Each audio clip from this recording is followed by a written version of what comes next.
बेळगाव कारवार मार्गावरील जगलबेट व गणेशगुडी येथे असणाऱ्या केळीपाणी येथील वळणावर इचलकरंजी महाराष्ट्र येथून गोकर्ण येथे दुचाकी घेऊन जाणाऱ्या इस्माची दुचाकी येथील वळणावर स्किड होऊन दुचाकीस्वार बसच्या खाली घुसून जखमी झाला। यामध्ये चेतन अनिल मिरगे वय 24 हा दुचाकी चालवणारा गंभीर जखमी झाल्याने त्याला व त्याच्या मागे बसलेला रोहन बाबासाहेब हवालदार वय 22 यांना 108 रुग्णवाहिकेतून रामनगर सरकारी हॉस्पिटल प्राथमिक उपचार करून अधिक उपचारासाठी बेळगाव येथील सिव्हिल हॉस्पिटल येथे नेण्यात आले। सदर घटनेची नोंद रामनगर पोलीस स्थानकात झाली आहे। निखिल असुकर, KMM मराठी, रामनगर।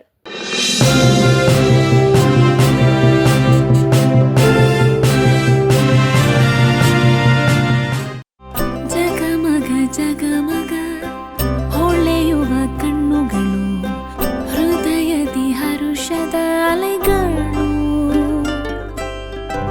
ಬಂದಿದೆ ಶುಭಗಳಿಗೆ ಪ್ರೀತಿಯ ಗಳಿಗೆ ರೇಷ್ಮೆಯಲ್ಲಿ ಸುತ್ತಿದ ಸ್ವರ್ಣಗಳಿಗೆ BS Channabasappa and Sons, The Textile Mall, Tilakvadi, Belagavi.